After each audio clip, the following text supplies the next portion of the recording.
Hello and welcome to the Mental Health Book Club podcast with your hosts Sydney Timmins and Becky Lawrence. We would like to take this opportunity to let you know that we will be covering a diverse range of mental health topics that may be distressing to some listeners. You can find a full list of the topics being covered in each episode in the show notes. Please check the show notes before listening to any of our episodes. Welcome to another podcast. We today are looking at Anxiety Girl Falls Again. So this is the second Anxiety Girl book by Lacey, London. It's a Kindle edition published in July this year. So a recent one. Yeah, really recent. Goodreads gives it a 4.33 stars rating and Amazon gives it 5 stars. Sydney gave it 3 stars. I gave it 2 stars. I wasn't as keen on this one. But I guess we'll go into that as we discuss the books. Do you want to say a bit more about the book? So this is the blurb that's on the back. The book description. So we are going back and we're visiting Sadie Valentine again. So it says, so what did Sadie Valentine do next? After an emotional voyage through the minefield of anxiety and depression, Sadie decides to use her experience with mental health to help others. Becoming a counsellor for the support group that once helped her takes Sadie's life on a completely new direction, and she finds herself absorbed in her new role. Knowing that she is aiding other sufferers through their darkest days gives her the ultimate job satisfaction. But when a mysterious and troubled man attends Anxiety Anonymous, Sadie wonders if she is out of her depth. Dealing with Aidan Wilder proves trickier than Sadie expected, and it's not long before those closest to her start to express their concerns. What led a dishevelled Aidan to the support group? As Sadie delves further into his life, her own demons make themselves known. Will unearthing Aidan's story cause Sadie to fall back into the dark world she fought so hard to escape? Join Sadie as she guides other sufferers back to mental wellness and batters her own torment along the way. So this is the sequel to Anxiety Girl #1, and we're back with Sadie Valentine, and she's changed her life around, and she has sold her apartment. She no longer lives in that swanky apartment. She is now living in a small cottage called Blossom View, which isn't that far away from her old apartment, so she has to get past it. And she has bought a cat, much to Becky's dismay. I'm allergic to cats. This is why I'm not a fan of them, and I was bitten by one as a child, so I'm not a cat lover. I can kind of understand that. Would probably put me off too, much more of a dog fan. Yes. And Bunny. Yeah, who is very much asleep as we speak. But she is now running the support group. She has done her courses. She is now the official leader of the group, and she is running Anxiety Anonymous. She is still very close friends with Ruby. Aldo is still around. Yep. However, he is now living with Edward, so she's living on her own with the cat, who is called Matteo. Although she's been living with Aldo, because while her flat sold very quickly, the putting everything through and all the legalities of buying the cottage that she wanted has taken more time. So in the meantime, she's been living with Aldo. So at the beginning of the book, we see Sadie reflecting on her time and her brush with anxiety. She believes that she is done with that aspect of her life. She is feeling better. She is happier. She's cured. Yeah, which potentially could be something that people with mental health illnesses think happens. Yeah, although the title, Anxiety Girl Falls Again, implies that things aren't as rosy as she thinks they are. But she perhaps is under this false sense of security that things are going well and she's never going to have to deal with anxiety and depression again, and life is good. Yes. I don't know about other people out there, but for me, it's never been that easy. I wish it was. Bob likes to rear his ugly head when I least expect it, and so I think perhaps at the beginning of the book, Sadie comes off as quite naive. Yeah, definitely. And you would think, because of all the training she's done to be a counsellor, that she would have a better understanding that it's never really gone and is something that is in the back of there at all times, and you just have more control or more ability to stop it in its tracks. Yeah, exactly. And at this point, I think it's quite nice for her to acknowledge that anxiety and depression has changed her. Yes. And her outlook on life, particularly with the people that she's imagined.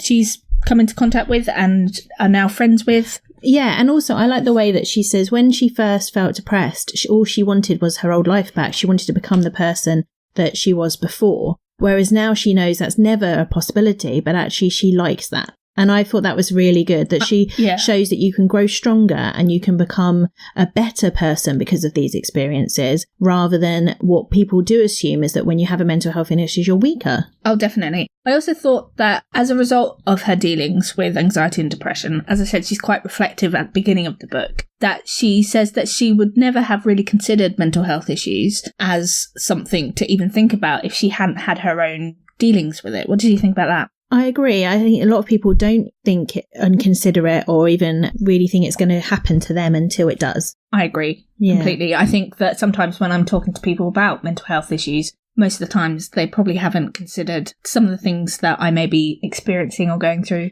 And it is hard to relate, I think, to the extent that somebody is dealing with it until you've been through it. But at the same time, I think even everybody in their everyday lives, anxiety, for example, is something that actually everyone has dealt with an anxious situation at some point in their life. If you haven't, then, you're extremely lucky. But even just, doing exams as a kid, there'll be times in your life when you're feeling that. It's just that when that doesn't go away and it happens in the everyday, that it becomes worse and worse and becomes sort of the illness that we're talking about. So I think more people can relate than they think they can. Yeah, and I find that in this book, it's probably less about the anxiety now, and it's more about the story. It's more about how she is dealing with others and their mental health. Well, you say that, and I agree that it's not really about her mental health in this book.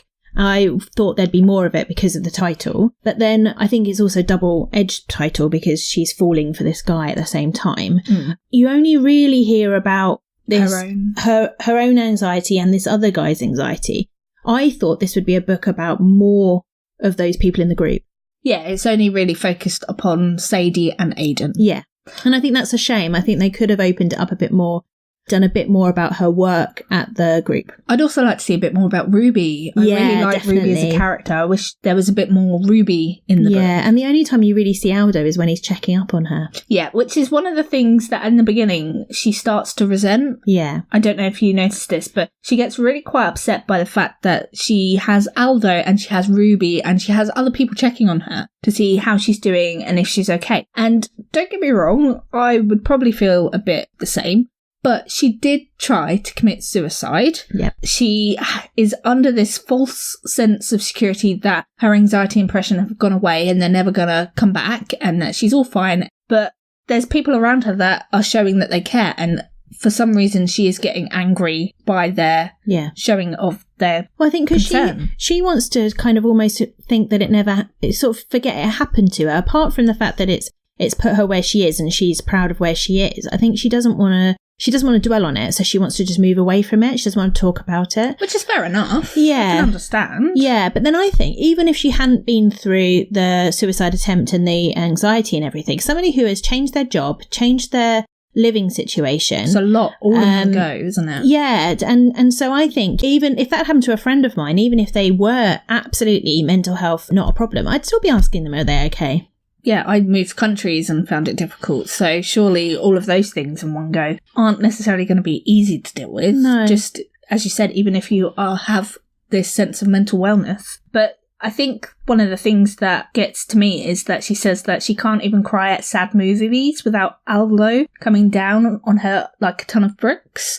I thought that was kind of difficult. I don't know. I don't think he's necessarily coming down on her as like a ton of bricks. I think he's just trying to show her that he cares. Well, yeah, and I think he is going to be extra worried about her. He is going to be on edge himself. He's going to be suffering with a level of anxiety around her because he doesn't want for it to happen again. And I think he's probably feeling guilty he didn't see things earlier last time. So he's going to be looking out for every sign to try not to make the same mistake again. But she's starting to see the world around her in a positive way again. Yeah. So she's starting to enjoy life.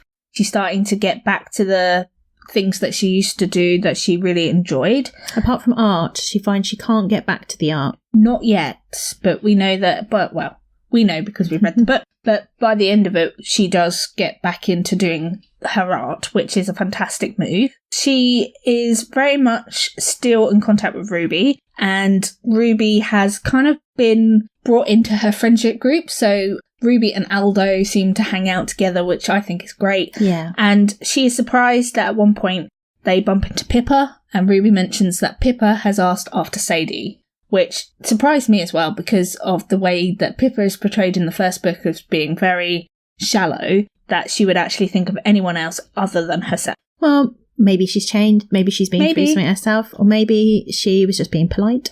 Yeah. Well, you never know. She also acknowledges that her friends shouldn't be like a chore for her. She is happy that she got rid of Pippa as a so-called friend. And she is happy that she's moving on with her life. Her relationship is still strained with her mum. Very much so. She's still desperately wanting her approval. So obviously Sadie sold her flat. She's now living at this cottage. She invites her mum round. Once again, her mum's pretty dismissive. But she's desperate to try and get her to like this new place that Sadie has fallen in love with because it's important to her. Yeah. And I think that's what it is. It's her mum doesn't seem to... She didn't like her job before. She's not necessarily into her job now. She doesn't like where she's living now. She didn't like anything really that her daughter put any value on. I thought that was interesting. Yeah. Just how it's continued from one book to the other. I know that there hasn't necessarily been any reason to change that particular relationship, but you kind of hope that at some point Sadie will do something and try and make it better with her mother. But then I think maybe she has tried in the past. And it's failed, maybe? Yeah, and maybe she feels with Mike still on the scene, the partner. Boyfriend. Yeah. Maybe she's not going to be able to change her mum because she's so influenced by him.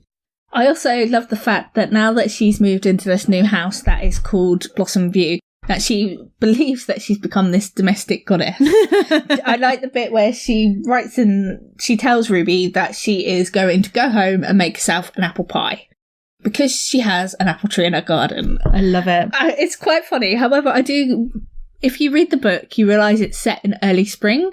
And even though she has an apple tree in her garden, I'm wondering where these apples are actually coming from, because it wouldn't be from her own tree, not yet. No. So I was like, are apples available on trees in the UK in spring? No, not until late summer, early autumn. Yeah, they're on the trees now, which we're talking in late August. So yeah, it is. That's when they're available. Bless. So maybe again with her wanting to be this domestic goddess, she might be failing just a little bit. But anyway, so we see her at one of her Anxiety Anonymous groups, and she's talking to all of the people in the groups. Now, I have to admit, I found that some of the things that she was saying was a bit vomit-inducing, I have to say. So recently I have been going through some time where my anxiety is heightened, and some of the things that Sadie comes out with, I just want to give her a slap because it is just so saccharine, it's so sickly sweet, and I don't know how, if I was anxious, whether I would respond to some of the things that she's saying in the groups. Yeah, she's trying to be happy-go-lucky, everything's shining bright, you can get through this, I suppose, all the time. She doesn't have the same realism that she had in the first book. Yeah, especially as her support worker was quite realistic. You are going to have down days. You are going to have good days. You are going to have times when this is here and when things are better. And it's that realism, I think, that, that she is missing. Yeah. And as I said, I think some of the stuff is perhaps a little bit airy-fairy. Yeah. Yeah, a bit happy-clappy is probably a good way to say it. But anyway, so at these support groups, at one point, this bearded man walks in. This is how Aidan is first described. This bearded man comes into the group and sits at the back and is quiet, and she spots him. She doesn't make a big fuss about it, but she acknowledges he's there. And at the end of the group, he hangs back and she approaches him. So this is her first interaction with Aidan. And she acknowledges that perhaps men find it more difficult to talk about their feelings than ladies, which I guess is stereotypical, but then some stereotypes are based on fact. I know. Yeah, I know, not always true, but women do talk to each other. Women have a good support system, usually through their friends. They are happy to talk, maybe not about everything, but they are happy to talk to each other about your everyday things. Whereas men, yes, they'll talk about the football and the bits and pieces, but a lot of the time they don't actually talk about real feelings, and you're meant to have this stiff upper lip and you're meant to get on with it. And And that isn't true. It shouldn't be like that. Men should have every right and should talk about their feelings as much as women do, and should get help for anything like this. So it's good that he's come to the group, though. And you would think, if you're going to a group support session, you must at some point think, I'm going to have to say something. So surely going there, I think it must mean that he is a person that accepts that at some point he's going to have to talk about how he's feeling. And that there is something wrong in the first place. Yeah, you don't turn up unless there's something wrong in the first place. But so she gently nudges him in the right direction. So she points out some leaflets that he might find useful. And they end the session, and she meets with Ruby, who hasn't attended the session because Ruby feels that she's now at a good point in her life. She has a new job. She's feeling happy. She is coping better. She feels that she doesn't necessarily need the support groups anymore, but Sadie does miss her at the support groups. But all through the next part of the book, you see that Sadie's mind keeps wandering back to Aidan. There's something that has captured her attention about him that makes her keep thinking about him and his story and what that story could be. So I don't know, is it maybe a little bit too much? I think it happens very quickly. I think ethically, she never considers the ethical reasons that actually a relationship outside of the group with somebody might be not appropriate until Aldo mentions it. And that's quite far on in the book, isn't it? Yeah, and that's when she is actually meeting up with him outside. At those early stages, I suppose... someone can catch your attention, I guess. Yeah, and you can be interested in their story. And she's trying to help people. That's her idea. I just think that maybe, she's been doing this for a little while now. You would think that she would have been interested in everyone's story, because you've just started and you're doing it, and you're running the group and you want to help everybody. Whereas she doesn't seem to have... be that bothered by anyone else. Yeah. And which, as a counsellor of a support session, group support work, you would think that actually she'd be interested in different people in that group and talking to them and finding out their stories and getting into more details about it. So when she meets Ruby, we find out that it's her birthday and she's inviting Sadie and Aldo to come to her house for a birthday party. And we find out a bit more about Ruby's mother and the relationships that Ruby has with her mother. She describes her as being frosty, and also that she has grown up to be used to her mother being detached and critical. Yeah. So kind of a bit like Sadie's relationship with her mother, but she lives with her mother instead. So she's kind of not able to separate herself from her mother. And so we actually get to see how she interacts, because Sadie goes to the house and they meet her, and she is quite dismissive as well of the anxiety. Yeah, definitely. I think we start to see why or how family members may find it difficult to deal with someone who has anxiety, particularly when they have little experience with anxiety themselves. Yeah, and I think it is hard if you don't know what it is. But, I mean, Ruby's been dealing with anxiety for a couple of years from what is said in the first book, and yet the mother still hasn't really acknowledged it. And finds it hard to deal with Ruby's anxiety. Yeah, but then I suppose, some family members can. Some family members never accept that that's what's happening, never accept and understand why some people suffer with these and other people don't. That's true. But during the party, Sadie is having a great time. She's dancing, Aldo's dancing, but she needs to get some air, so she goes outside. And who does she happen to see across the way at the B&B opposite Ruby's house, which happens to be in the middle of nowhere? So this is kind of convenient. But she looks across to the B&B and she sees Aidan. Yeah. So it all seems a little coincidental to me, the bits of the story.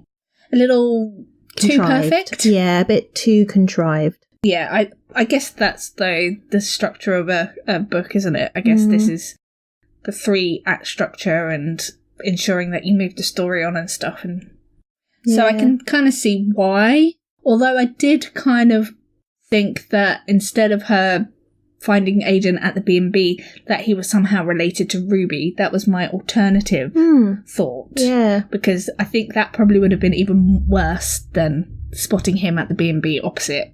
Yeah. I don't know. Anyway, but she finds that Aidan is staying at the old rundown B&B opposite Ruby's house. As a result of her moving into a new house, she has started to realise that perhaps she needs a builder. And somehow her and Aidan's conversation gets on to the fact that he could have a look because he is a builder. And so she invites him over to her house. Yeah. At this point, I don't know about you, but warning bells started to ring a little bit for me at this point. Well, I mean, Aldo turns around when he finds out and says, what are you doing inviting some stranger? Because although you know him from the group, he is actually a stranger to your house on your own and all that kind of stuff, and tries to teach a stranger danger a little bit more. Yeah. But then at the same time, I suppose... He's a builder. Yeah. You would invite a random stranger into your house. It's true. So I guess... just because he does have anxiety, am I putting my own prejudice on Aidan? Perhaps? Yeah, I mean, is Aldo got that idea that he must be dangerous? If you're crazy and you have anxiety, that there's got to be something more to you. You can't just be a nice guy. But he is right that she doesn't know a lot about this guy. That's true, but then I guess, how intimate do you need to get with your builder? This is true. A bit odd, I would think. He agrees to come to her house, they arrange a date, and then the next thing we see is Sadie back in another Anxiety Anonymous group, and she shares her own thoughts, feelings and experiences about anxiety, and I thought that these were quite interesting, just listening or reading, really, the way she describes her anxiety, and I've got a couple of quotes that I'd like to share with you, just to get your opinion. So she says, I know it might seem hard to accept, but anxiety and depression don't define who you are. They're things that you have. They're not who you are. Someone then fires back, then who am I? Please tell me, because the person staring back at me in the mirror isn't me. So I guess that is kind of fighting against, the stigma associated with anxiety and depression. Yeah. Whereas I don't know about you, but in the past, I think people have potentially defined me, as that person with depression or as that person with borderline personality disorder. And it isn't the be-all and end-all of me. There is more to me than just my diagnosis. Yeah, definitely. And I think if you let your diagnosis become you, then, you're less likely to be able to cope and control it and live with it in a much more freer way. So I do think that she is right in that way, although some people might feel that you're not accepting it properly if you kind of say, it's there, it's not with me, it's not in me. That's true. That is true. The second point that I wanted to read to you, or the second quote, is, during my darkest days, I was given everything I had to feel like my normal self again. But what exactly is normal? If we don't comply to fit in with what society perceives to be normal, how different would our lives look like? How much of what we say, think and feel is overstated to fit in with this mould that has been forced upon us? That I completely agree with. What is normal? And when I'm at school and I'm teaching the children and things, and I just want to be normal. Yeah, and I'm very much like, what is that? Define that to me. And actually, when you define it, it's a pretty boring role to be. And most people aren't boring. Most people have a lot to their personalities. And I'd rather have quirks and be occasionally a little bit crazy and weird, because actually that makes you more of an interesting person. I wouldn't define myself as normal, and I don't want to. No, exactly. It's a tricky one, isn't it? Yeah. We want to fit in with what society tells us we should be doing, but really is what society tell us what we should be doing the best thing for us. Yeah, but then there are social norms we all want to comply by. Maybe that's what we're saying when she talks about normal. She's actually talking about social norms that she wants us to conform to.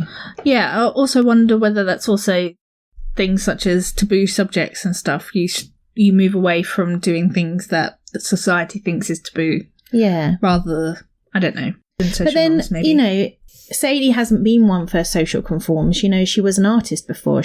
Her job was a bit unique. It wasn't the bog standard 9 to 5. So she was already fighting against social norms before she started battling with mental health.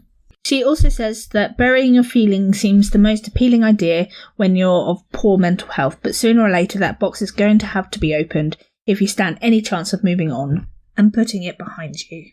Another quote that I really liked was that she says, "Anxiety and depression create mountains that seem impossible to climb, but with faith and hope we can move them."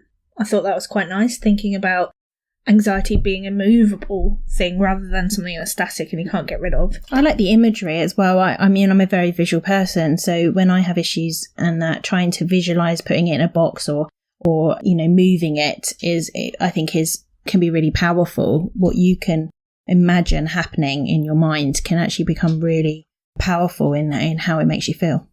Yeah, exactly. But I also found that while she is talking at the support group, she is talking about the fact that anxiety is with you all the time, potentially. But she then also turns around and says that she is done with anxiety and panic attacks and that she's conquered anxiety and panic attacks. So I don't know, there's a bit of a contradiction between what she's saying in group and what she is finding in reality. Yeah, because in her everyday life, she thinks that it's not going to get her ever again. And that's what I think about this book, when actually she's meant to be a trained counsellor. She's saying all the right things in the group.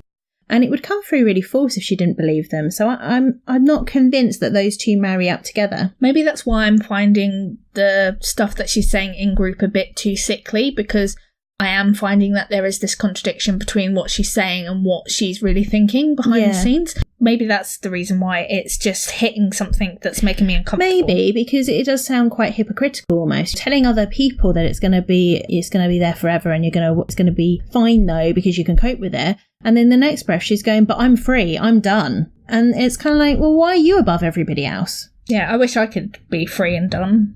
Yeah. Can I have some of that, please? Send it my way. Yeah, and although you might have periods where it might not be around, I had depression a lot earlier, 10 years ago now, and I've had moments and points in my life where I felt down again, but most of the time I don't. So I wouldn't say I have depression now, but it doesn't mean I'm not going to have down days and not going to have signs that I could end up getting depressed again, but instead I put in place the things that stop me from spiraling downwards. Yeah, exactly. I also wonder that even though we are being critical of Sadie at this point, whether, as I said before, that it is reflecting people's idea of mental health, that once you've had it and you've got over it, it's done. You don't have to worry about it again. Yeah. Could this be in some ways fighting that stigma that everything's going to be fine? Once you've dealt with it, you've put it in the past, you can move on.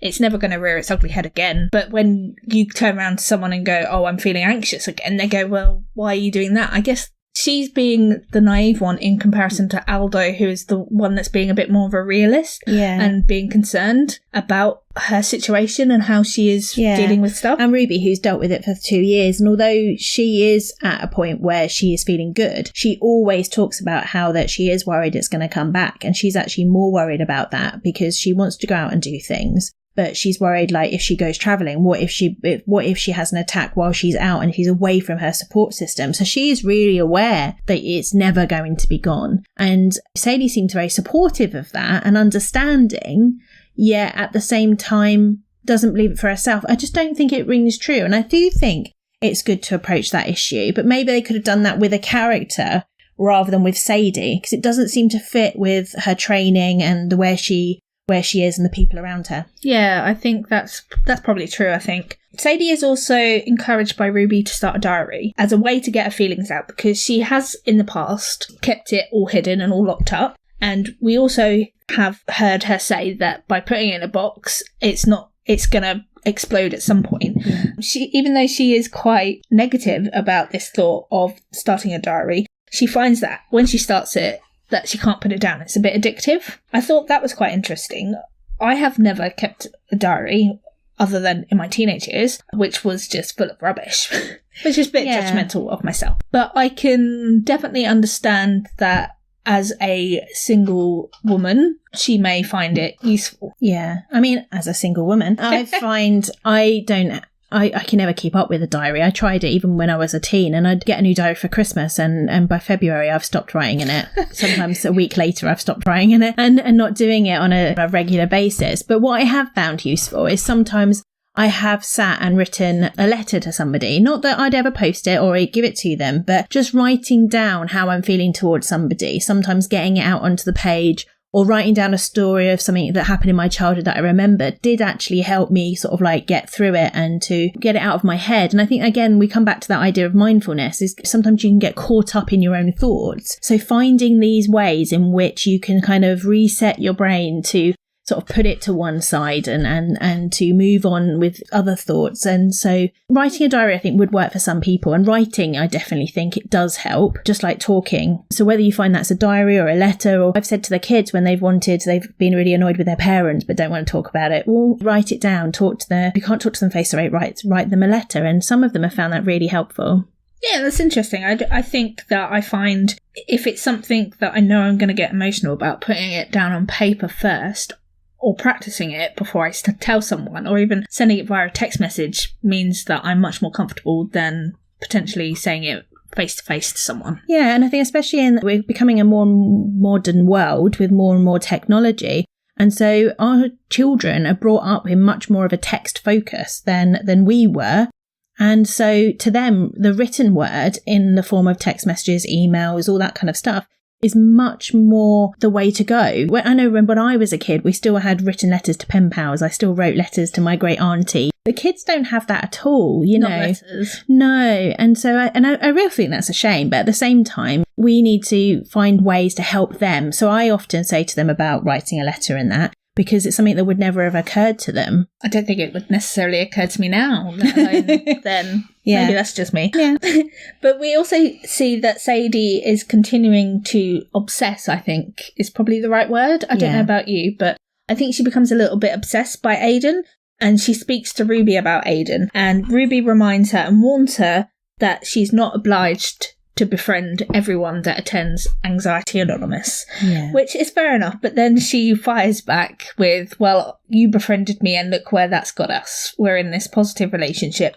So she's like, yeah, all right then, I'll give you that. Which is fair enough, because Ruby did befriend Sadie, although I guess Ruby was a peer rather than the group leader, which means that there's this difference in power dynamic, where Sadie is technically the leader of the group. She has a bit more power than the people that attend the group. Yeah, because in the first book, when the leader actually turns up at Sadie's house, and she actually apologises for that and says, I wouldn't normally do this. This is not something I normally do, but I was worried and this is what I wanted to.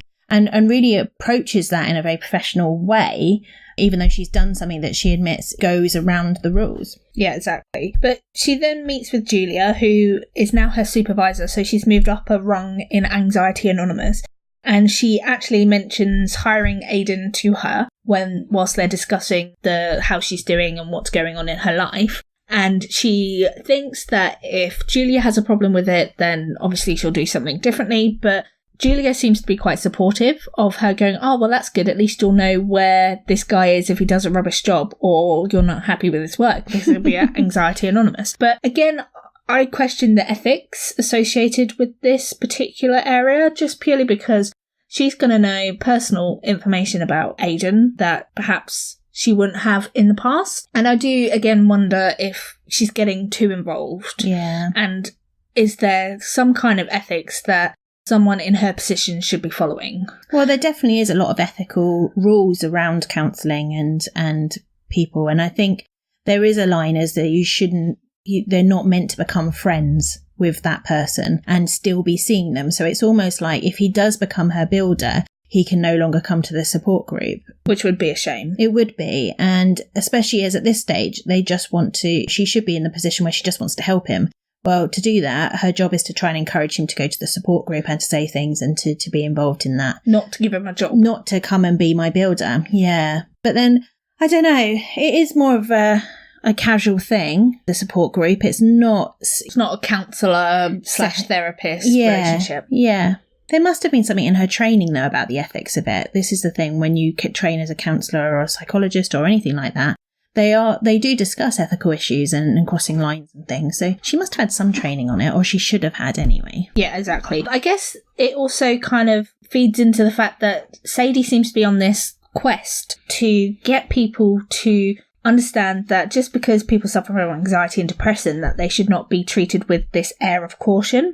and that one of her main objective is to support that thought within her groups, and that normality is what people crave. So therefore, maybe she thinks that engaging Aidan in this particular job, so maybe this is us just seeing her determination to try and get people to not handle people that have had anxiety and depression and mental health illnesses with kid gloves. Yeah. But again, I still can't help but question whether this is ethically sound. Yeah, but, you know, I do think it's a good point that actually just because he's got mental health issues, why can't he go and assess her house for and recommend building what she needs done and things like that? So that's true. No, I agree. So I think it's a good point. I also like the fact that in her support group, she is trying different techniques to try and encourage people to talk. And this does kind of stem from Aidan's reluctance and her curiosity about his story. But she brings in the cushion, which she calls the release cushion. I have to admit, picturing men sitting with a cushion and talking to a cushion made me chuckle, just purely because of the visual. Yeah, what got me is later on they think, oh, they're going to introduce this all the way around the groups and stuff. Isn't it just where if you're holding the ball, you get to talk or whatever it is? You know, when we do this, this is a very standard thing that in group therapy, I thought that if whoever's holding the thing gets to talk, and if you don't hold the thing, you're not talking. I must admit, I'm not 100% sure. I've never really been in a group. Yeah, with that. It just seems that they make out it's like this new idea that she's got, and it's going to be amazing, and they're going to put it around all the groups when it seems pretty sort of basic to me. But it fails for Aidan because Aidan gets the cushion, he looks at the cushion, he passes it on, so he doesn't actually divulge any additional information. So this kind of disappoints Sadie, and she's like, okay, we'll try again next time. She leaves the group. She ends up bumping into her mum, which was interesting. So she is looking in a shop window, and her mum happens to be inside the shop, and she's like, oh no. And you can kind of read the playing out of what's going on in her head, and she's like, I should leave, but she just can't bring herself to leave. And then her mum comes out and she's like, oh, Sadie, nice to see you here, in her dismissive way that she does. They stand, it's interesting the way that she describes the interaction. It describes that they stand opposite one another in the street, neither of them knowing what to say, recognising that if they had a hope in building a relationship, she would have to be the bigger person to step up. Yeah. So I thought that was interesting because she's now starting to realise that perhaps she needs to do something about this situation, particularly with her mum. And but it's true, you know, that people around you will treat you the way that you've allowed them to treat you until you say, no, actually, I don't want to be treated like that. I want to be treated differently. And the only person that's going to change that is her, really, at this stage, because her mum's never going to admit that she has been treating her badly on her own. And she probably finds it difficult. They've been this way for so long. Yeah. It's quite difficult to change something that you are not sure how to change. Yeah, and she's got her own reasons for it as well, because her mum is her own person. She's had her own life. You don't know her background, her parental experience from her childhood. Plus, she's got Mike, who she obviously wants him to love her and is maybe scared of losing him. So there's all these issues that we don't know about the mum because we're only getting Sadie's point of view.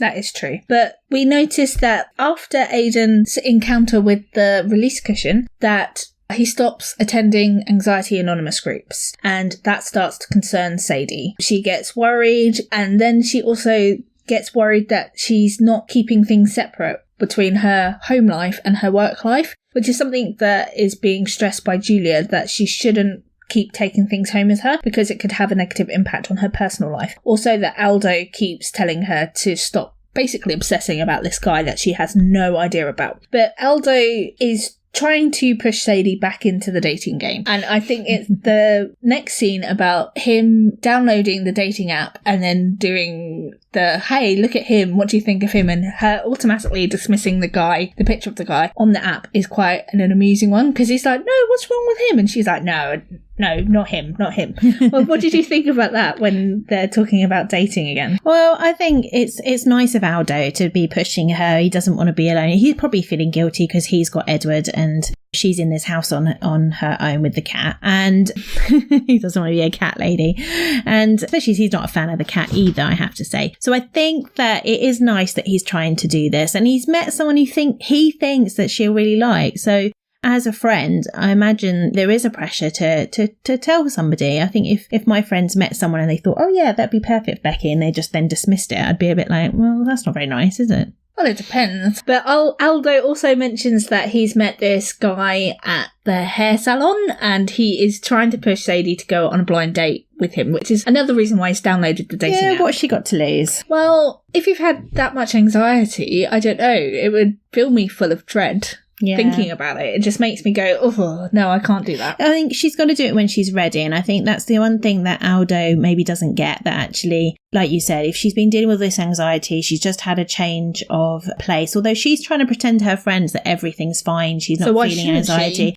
So why shouldn't she move on and do something like that? Exactly. Why shouldn't she get back in the dating game? Although she does admit that she doesn't necessarily think that, or believe that this was the way she would have done it, is on a dating app, full stop, I think. But then, you know, most people do meet their partners that way these days, so maybe. But anyway, it's quite funny because next Aldo decides that they should both make a bucket list. And true to Aldo, he has this giant list of all of the things that he wants to do. And Sadie sits there and she stares at her blank piece of paper and she can't think of anything. And the only thing she writes down is that she wants to be happy, which I think is kind of a good thing to put on your bucket list. But how do you achieve that? It's not exactly giving you any indication of how you're going to get there. Yeah, I think you then have to work out what is going to make you happy and why you're not happy. And those are the things to change and to get. But it's, finding out that is really difficult. But I think it's a very sweet little goal to have. I thought that was quite cute. I know I read something about a teacher asked these kids to write down what job they wanted in the future. What did they want to do? And all these kids wrote down fireman and all this kind of stuff. And one of them just wrote down, I want to be happy. And the teacher was like, what are you doing? I think you misunderstood the task. And they were like, I think you've misunderstood life, what we should be aiming for. I think it's a fake story. It's something I read. But at the same time, you know, maybe that's true. Maybe that's what we should all be aiming for. I would love to see the kid that stood up to the teacher going, no, you've misunderstood life. You've misunderstood life. It's your problem. So we also see more Anxiety Anonymous meetings. We get to see a bit about how other people believe mental health illnesses are perceived within the British community. I don't know about you, but I thought it was very British with I'm new to mental health. I just think with the philosophy that I pour myself a drink and get on with life.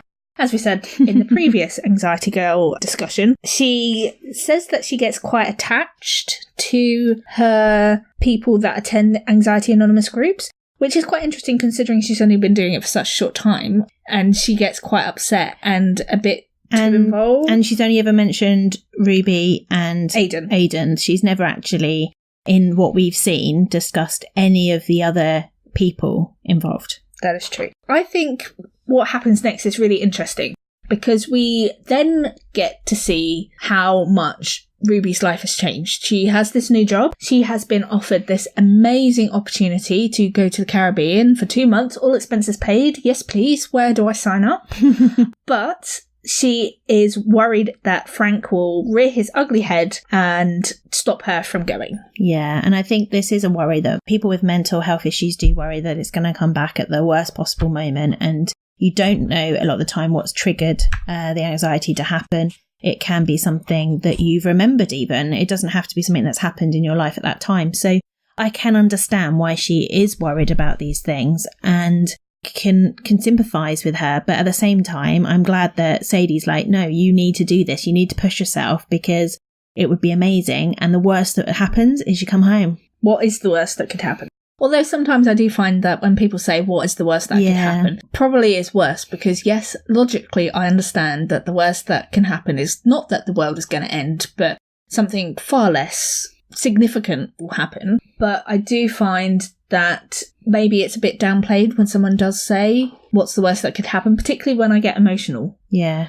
And when I get emotional, then everything gets harder. Yeah. And I suppose you say like the worst case she can come home, but actually if she did have some kind of breakdown or that there, it'd be quite humiliating. These are her colleagues that she's with. So I can imagine a situation where, you know, and she'd feel all alone and you might not know the medical situation over there properly. So I can understand a lot of the anxiety she's having around it and just got to find a way to support that, I suppose. The next part of the book I thought was quite convenient. So at this point, Sadie drives Ruby home and bumps into Ruby's mum, and Ruby's mum is very dismissive about her daughter and is like, don't waste your breath, Sadie. She's not going to go. I don't know why you're trying to encourage her. And she is like, this is an opportunity that will probably go to waste. Ruby's not going to do it. But at that point, Sadie is very angry with Ruby's mum, and she just wants to turn around and tell her to be supportive of her daughter, to not keep downplaying that the anxiety is not a thing, that it is really huge, and that as a result, it should stop her from doing the things that she wants. Because Ruby's really positive. I don't know how you felt. Yeah, no, I agree. And I think Sadie's more likely to stand up to someone else's mum than her own mum at this stage. That's true. But actually, by standing up to someone else's mum might help her to realise what she should do with her own mum. So I think it would be good for her if she did stand up to Ruby's mum and say, look. But then at the same time, is it her place to? And I think that's the difficult part. Standing up to someone else's mother is quite difficult. Exactly. But conveniently, she is opposite the B&B, and obviously she's been obsessing over Aiden, and she's like, well, I'm here now, I should just go check on him and see if he's okay. Yeah. What did you think about that? I can understand the logic. I'm here, what's going on, but I think that's her justifying her obsessive side. Yeah. Yeah. But anyway, she goes and she does find Aiden. She gets about to knock on his door, but he opens the door and finds her standing there because she's about to change her mind. She does question herself quite a bit at this point. And I don't know about you, but if you're starting to question yourself about an action or a behaviour, shouldn't that start to make you consider not doing something? Yeah, but then I wonder if that's also, you do that when you're anxious. So is that her anxiety starting to play, and actually she's trying to talk herself in or out of something because of the anxiety? That's true. But she meets Aiden, or she finds Aiden in the B&B, and on his bed is an open suitcase, I think it describes it as, and there's stuff in his suitcase, and it looks like he's about to leave town again. But he tells Sadie that he is about to leave, but he doesn't know where he wants to go. He wants to get out of town, but he can't figure out where. And this is when Aiden starts to open up to Sadie in his B&B room about what has brought him up to the village in Cheshire. Yeah. So we find out that Aiden's wife has died, and that seems to be that it's probably quite a recent loss, and that he's grieving for her. And Sadie asked him if there was anywhere in the world that you could go right now, where would you go? And he says that he would like to go to the place where he scattered his wife's ashes, which is in a wood in Surrey. This is where you got a little upset because you were like, hang on a minute, a wood in Surrey? No, he says a forest in Surrey. I apologise. There are plenty of woodlands in Surrey. It's one of the most woodland, it's got the most woodland of any other county in the country. But when it comes to forest, we don't have any. That's true. So you got a little upset. And I was like, I'm sorry, Lacey. Born in Surrey, lived there all my life. There is no forest. There's nearby, the New Forest is just down the road in Hampshire, but it's not Surrey. So maybe it's just a phrase that he's using rather than an actual what it is, but it's definitely not a forest, it'll be a woodland. So anyway, Aiden says that he wants to go back to visit where they spread his wife's ashes, and he asks Sadie if she will go with him, and she says yes. Yeah. What did you feel about that? At that point, again, I start to get a bit twitchy because I get that she is trying to do a good thing, but again, is she overstepping the boundaries? Yeah. He seems to not mind, though, at all. He seems to open up to her really quickly. Like, really, he's only met her and not 2 or 3 times? Yeah, spoken to her briefly at the group meeting, and then at her house to help her a little bit, and then at this moment. So he seems to open up really quickly to her for somebody who has, as we'll find out, left his life, got on a train, didn't know where he was going, which I'm sure the ticketers didn't like. Driven, got all these trains, then decided to walk until he found this B&B in the middle of nowhere, which seems really a bit weird, and took a room, and then that's how he's ended up there. So for somebody who has literally escaped everything, he seems to open up to her really quickly. I think at this point it would be good. The story does go off and speak about other things, but maybe we should explore this trip to Surrey a bit more first, and then we can go back to Ruby's part of the story. So at this point, Sadie has agreed. She's going to go to Surrey with Aiden, and she tells Aldo, and she's already concerned when she says yes,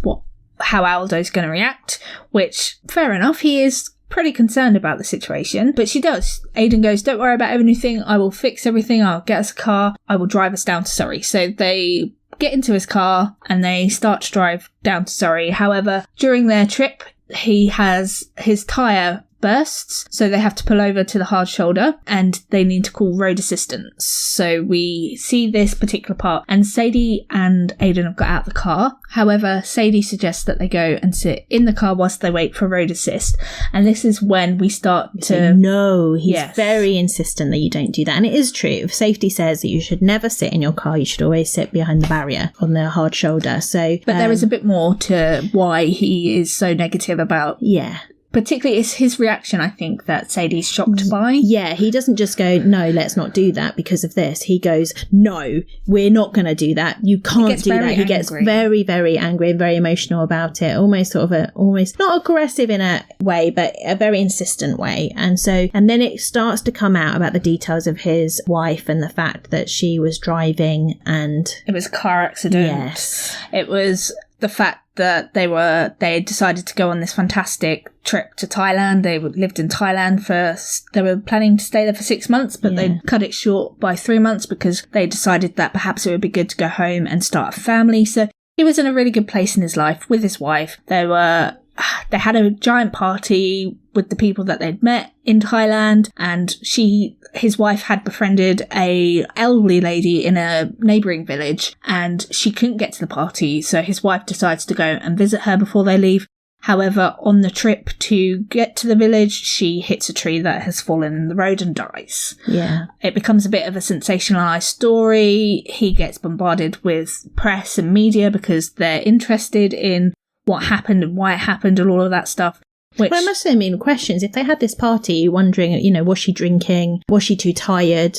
All of these things that also go through your head when this is... So I can imagine there was some... And also, it's the English media. Some English woman has died in Thailand. There's going to be a bit of media sensation about it. So he is bombarded by it, and so he just wants to curl up and not face it all. Again, I think that's fair enough. Dealing with grief is difficult enough as it is without someone constantly bombarding you with questions and cameras in your face and all of that kind of stuff. I can understand why he would be shying away and why it would be such an impact on him. Yeah, but he sells up their house, doesn't he? He sells their house. He decides that perhaps if he went back to Thailand, he would feel closer to his wife. However, it turns out that when he gets to Thailand, he realises it's the wrong decision for him and he comes back to the UK.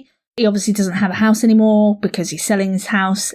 Spending the time in that house without her whilst trying to sell it was a bit of a nightmare for him because of all the memories that it brings up. And when he sells it, that's how he ends up in Cheshire. When he jumps on a train and he doesn't know where he's going, he just takes off and he ends up in Alderley Edge. Yeah, he says he just keeps taking a train until it gets to the stop, and then he gets off and he gets on a new train and he gets off and he gets on a new train until he suddenly ends up at Alderley Edge, and then he just gets out and starts walking and walking, and then it's getting dark and he comes across the B&B. Sadie finds this really emotional. I must admit, I kind of felt it quite deeply when I read this particular passage. Well, it is sad. Because it is sad. He lost somebody he loved, and the experience in itself, losing loved ones, is really hard, and so you do feel for him, definitely. And you can understand where his anxiety and his depression has come from. Yeah.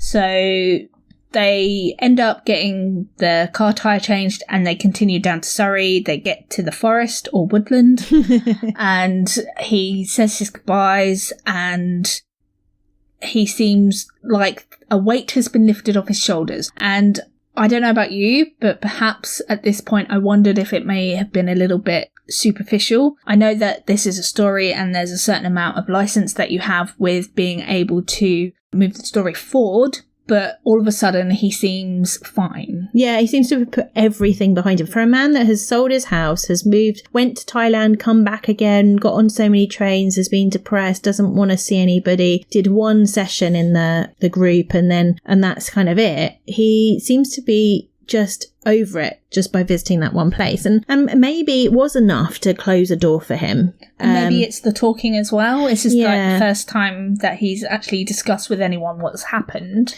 and that is going to be helpful. I just think he almost got to close that door too quickly. Like afterward, there should have at least been some still sadness, still getting over him, still dealing with the memory. It's almost like he did box it up on that and blocked it out rather than and to move on, rather than actually when you lose someone close to you, that doesn't mean you never think of them again. You just have to learn to have those memories and not feel as sad each time, and to live with that loss rather than put it completely behind you and not remember it. Yeah, that's true. But it turns out that as a result of going all the way to Surrey, there's a thunderstorm. Well, we are in stormy. We are in England, and a thunderstorm is often happens, so I can understand that. And they end up spending a night at the local pub. Well, yeah, because he took a convertible, doesn't he? It's like a little sporty car. I know that. Yeah, it's a little sporty car. So I can imagine not wanting to drive back in this rusty thing, which probably got a spare wheel on it rather than an actual wheel at this stage. So yeah, so I can understand why they decide to stay at the B&B. Yeah, so they spend the night at the B&B, and Sadie asks, because he seems to be feeling better, and they continue to talk about Aidan's wife, she asks him what is next for Aidan Wilder, and he says that he and Mel had always talked about going to New Zealand, and that he thinks that that's his next move. He's going to move to New Zealand. And at that point, I think it all comes crashing down on Sadie that she may be having some kind of feelings towards Aidan that are not founded. Like, she's more invested in this relationship than he is, because his plans are not necessarily involving her going forward. Well, I think she realises that maybe he doesn't see this as a relationship. He sees it as a friendship, and she's actually feeling more than that at this stage. And I think maybe also because she wants to care for somebody and she wants someone to look after. That's maybe why she's feeling that way. But yeah, and this guy's just lost his wife. I don't think he's not really in. I don't think he's for a relationship. And this is the one day he's actually feeling better about it all. He's not going to suddenly want a new relationship. So I don't think it's even on his radar to think that way. So, but for her, the obsession she's having, I think she starts to realise it's not because she's interested in helping him, but maybe per se. It's also because she actually likes him. Yeah. So she starts to back off at this point. I think she starts to realise that she's getting too invested. Like we've been saying all the way through, she is really invested in Aidan. She's now realised that she's too invested, and she takes a step back. And this is kind of when I'd like to switch the story back to Ruby's. Okay. So there's a point where Ruby tells Sadie that she's not going. Sadie encourages her to go some more. So there is a point where she's like, there's this trip, I want to go. And then she changes her mind. She's like, no, I'm not going to go. And then finally Ruby goes, yes, I'm going. Screw everything, I'm going. Yeah. Which is fantastic, because she's not letting Frank run her life. She is going to take this trip. And whilst Sadie is in Surrey and out in the middle of nowhere, so there's no ability to communicate with anyone, Ruby phones Sadie saying, I'm going tomorrow, which happens to be the day that they're leaving the B&B. So at that point, Ruby is heading towards the airport and Sadie wants to say goodbye. So Aidan offers to drive her to the airport, which I thought was very sweet of him. Yeah, on the way home, he's done a 4-hour drive and he heads straight to the airport to drop her off and then says, I'll wait here until you're done, I hope you get to see her, all that kind of stuff. And so she actually does get to see Ruby. She is excited for Ruby. She wishes her well. Her mother is still dismissive. But when Ruby turns away, and I can't remember what she does. I think she's going to go and check in. Yeah, or something. Sadie tells her mother off a bit. She's like, you have to be more supportive of your daughter. You don't understand how bad her anxiety is. This is a big step. Why aren't you being more happy for her? It's a giant step that she's taking, yeah. And I think at that point, Ruby's mum starts to realise that actually she doesn't really know that much about anxiety. She doesn't know how to deal with her daughter. And when Ruby comes back, she is much more supportive. She's like, I'm proud of you, enjoy yourself. Yeah. Which I thought was quite a nice part. Yeah. And Sadie also encourages Ruby's mum to perhaps go to the Anxiety Anonymous groups, just so that she can see what they're talking about and what support. In book one, we did have a couple of the sessions where there were people that said, my partner or my child has got this and this is, and I want to be here to get some help. So I think people who are supporting people with anxiety to also understand what it's about and get support for themselves. So I think it's a really great idea. After she says goodbye to Ruby, who is heading off on adventures that I am so jealous about, she says goodbye to Aidan too, and it seems like Aidan leaves her life. There's not much more interaction with Aidan after this point until the very end of the book. Yeah. But during this time, she's at an Anxiety Anonymous meeting, and one of the people in her group suggested, instead of having a bucket list, that you write an unhappy list, which I thought was ingenious, personally. And so it kind of supports Sadie's bucket list, because she's written on the bucket list that she wants to be happy, but she needs to know what are the things that are making her unhappy to then get happy, if that makes any sense. Yeah, I think it's a really good idea. You write down the things that that make you unhappy in your life, and then you look at what you can change, and you try and change those things. So she's able to write down her unhappiness list, and she writes down, I think, her mother. Yes. And there's one other thing, but I can't remember what it is. But the main thing is the main thing is her mother. Yeah, it's her relationship with her mother. And she decides that if anything is going to change, then she's got to be the one to do it. Yeah. So she contacts her mum and suggests they go out for coffee. And at that point, once they go out for coffee, I felt that Sadie confronted her mum. I don't know about you, but it was kind of like a confrontation of trying to get her mum to understand how Sadie feels about their relationship, how that as a result of her handing over the keys to the apartment, that she was getting rid of all of her motherly responsibilities towards Sadie. Yeah. And I think in some ways this needed to be said, particularly for her mother to understand what Sadie was thinking. But I don't know, if it was me in that situation, I don't know if I would have been able to be brave enough to do it. Well, from someone who, I have confronted my mother about things, it is a hard thing to do. And you're never sure if you're doing the right thing or not as it's happening. But in the long run, it can be really good to do that. I thought doing it in a cafe with everyone around was tough. Yeah, because actually you're telling somebody that you weren't a good mother. And that's a really hard thing for somebody to hear. And I think she did have to be quite bold in what she said to make her mother wake up to it. But at the same time, to do it in a public place, I think it's almost a little bit harsh. Actually, she could have chosen somewhere neutral, like a park or something, where it's not lots of people, but at the same time, you're on neutral space. But at the same time, she could have taken her to her house and had a cup of coffee there and done it there. I think the place she did it was a bit mean, but to actually do it, I think she was really brave.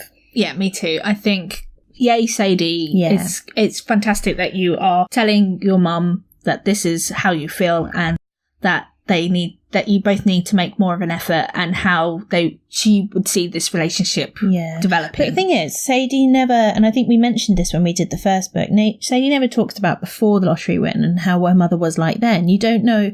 Is her mother always been disinterested in her, or is it just since the lottery win? Or she never really, apart from the handing the keys over with the flat and off you go, she never really explores her childhood with her mother. And I think it was just them. And I wonder, she never tells her mum, there are positive things that you did. There are things that are good. And I think when I had that conversation with my mum, I always said there were good things, and these things were good, and these things were... There was no positives in the conversation. No. And I think that's hard to talk to your mum that way, and to say you are a horrible mother, rather than, you'd made some mistakes, but there were some good things, but these are the mistakes I want you to know you made.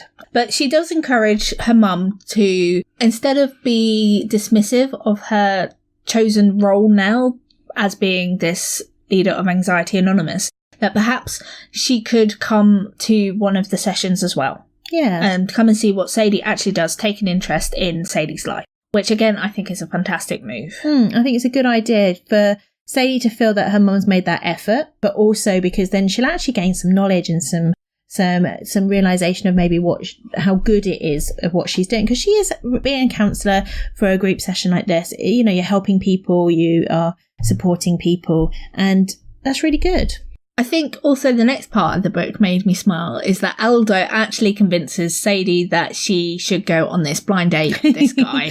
That he continues to go on about that he's handsome, he's kind, he talks well. He is the perfect man for you, Sadie. You have to meet him. And I think she reluctantly agrees. I think she's going to have to agree, because he's not going to shut up until she does. That's true. There's quite a lot of pressure put on her. But she gets to a point, I think, where she is ready for it. She says says, enough's enough, actually. What have I got to lose? Let's go for it. And Aldo, he sorts everything out on this fine date. It's not like it's... He even comes over and helps her get ready. Exactly. Picks out an outfit and everything. Primps her hair, takes her shopping, getting her looking her best. So she goes to the restaurant, meets him, and she does sit there and she goes, yeah, actually, this guy is everything that I could ever possibly want. He's nice, he's funny, he's handsome, she's attracted to him, but, and I think that's probably where the issue is, there's this giant but. She's not feeling it. And she decides that once she's finished the date, she tells Aldo that she isn't going to see this guy again. And I don't know, I think perhaps she's got another gentleman on her mind still at this point. Yeah, I do. I think that as well. I think it's such a shame in a way. I know from my own dating experience, you can't really get a judge of somebody from one date. And especially someone who you don't necessarily get that connection on a first date. I think if they're a nice person and you've got lots in common and you're attracted to them, I think she should have given him another chance to get that connection later on. But I agree. I think her mind is somewhere else. And on someone else. Yes, is on someone else. Yeah. And this will come more apparent as we discuss in the book, which won't be too long, to be honest. But it's fantastic that both Ruby's mum and her mum go to an anxiety anonymous meeting. They happen to go to the same one as well, which is convenient, I thought. It's like, wow, 2 mums together. So she But actually, that's a good idea. I think it's a really nice thing that they actually did meet and were able to share, because being able to share the experience as one mum to another mum must be really helpful. My daughter's got the anxiety, my daughter's got the anxiety, and they can share in experiences. Yeah, just like the sport. That's what the support group is actually all about for people with anxiety. But then why not about their support system as well? So I think it's a really good way of bringing them both together and getting both mums to realise where they're going wrong and to help each other get to a point where they can be more supportive. Exactly. And it also shows for Sadie that her mum is trying to turn over a new leaf. Yeah. She is trying to take interest in her daughter's She is making an work. effort,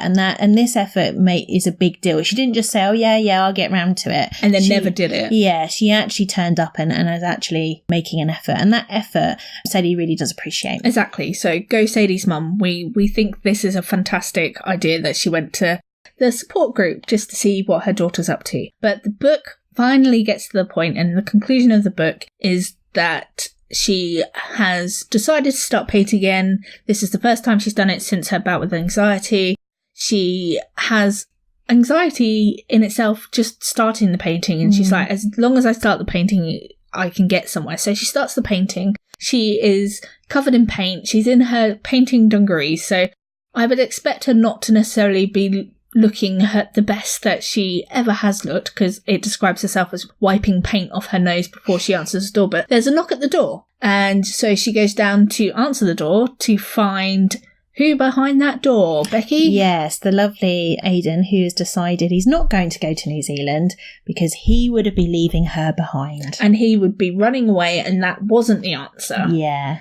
So that kind of brings us to the end of Anxiety Girl 2. I'm assuming as a result of the ending, which literally does end with Aidan showing up at the door, that there will be an Anxiety Girl number 3. And I definitely look forward to reading what's coming next, and I'm sure that we will discuss that when it's released. Yeah. And one thing we haven't really discussed is the fact that throughout this book, she does actually almost have a panic attack earlier on. She does, yeah. There's very little in there about her own anxiety and when she's recognising she's having it. Around the art, she does realise that even though it wasn't on her list of things that made her unhappy, the fact she wasn't doing it did actually make her unhappy, and she does acknowledge that when she gets to her artwork.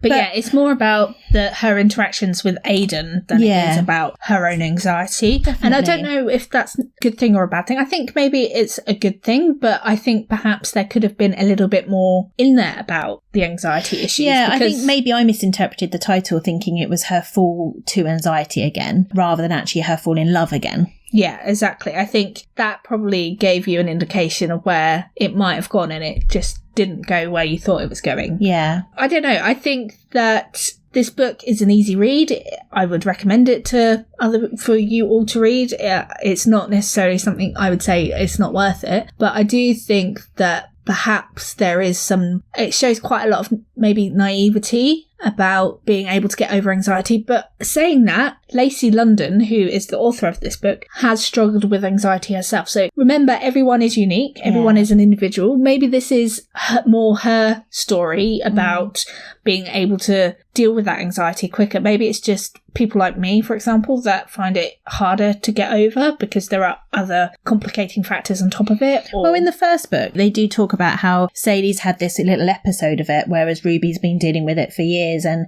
that helped Sadie to realise there was lots of different types of anxiety. There's lots of different ways it can manifest, reasons it can manifest, and times that it can stay around. So I do kind of get the idea that she thinks it's a short, like she thinks she's caught a cold rather than the flu, and that she'll, she doesn't necessarily think she'll get it again. But yeah, I do think, the same as the other book, the story itself was a little bit too contrived for me in places, but it was a nice story, and I would recommend it to people to read. If you've read the first one, I'm a person that has to finish them all anyway, so I'd have to read the second one and the third one when it comes out. So it is a nice book to read, and I do think it does bring up some of those issues about what happens when it's done. The ethical stuff I do question, and the fact that he's going to fall, he seems to be like sort of suggesting he's falling in love with her, but he's only just getting over his wife. So I do worry about that. But then as a story, I think that's quite good. Well, thanks very much for listening to the Mental Health Book Club podcast, and we will see you soon with our next episode. Bye for now. Bye. And just before we go, our next book will be Jasmine Walger's My Heart and Other Black Holes, which you can find more information about on our website, which is mentalhealthbookclub.com. If you enjoyed the podcast, there are several ways that you can stay connected with us. You can email us on hello@mentalhealthbookclub.com. You can follow us on Twitter using the Twitter handle @MHBC_podcast, or you can find us on Facebook using @mentalhealthbookclub. We would really love to hear from you. And please tell family and friends if you really did enjoy the podcast. Thanks for listening to this episode of the Mental Health Book Club podcast. If you feel that you need additional support with your mental health, please call the Samaritans on 116-123, which is a 24-hour helpline. And if you need additional information about mental health issues, please visit Mind at mind.org.uk. For our next podcast, I will be focusing on anxiety and grief. Our next book will be Jasmine Walger's My Heart and Other Black Holes, which you can find more information about on our website, which is mentalhealthbookclub.com. We would really love to hear what you think about this podcast. Please get in touch with us at our Facebook page, which is the Mental Health Book Club, or at our Twitter, which is @MHBC_podcast. And if you like the podcast, please share it with your family and friends, and leave us a 5-star rating on iTunes or wherever you get your podcasts.